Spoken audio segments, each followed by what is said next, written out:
T20 ವಿಶ್ವಕಪ್ ಗೆದ್ದಿದೆ ಭಾರತ. ಕೊಹ್ಲಿ ಆಟಕ್ಕೆ ಪದರು ಹುಟ್ಟಿದ ಹರಿಣಗಳು.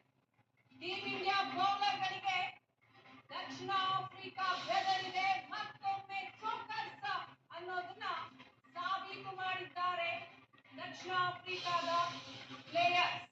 11 ವರ್ಷಗಳ ಬಳಿಕ ಐಸಿಸಿ ಟ್ರೋಫಿಯನ್ನ ಗೆದ್ದಿದೆ ಭಾರತ. Team India 12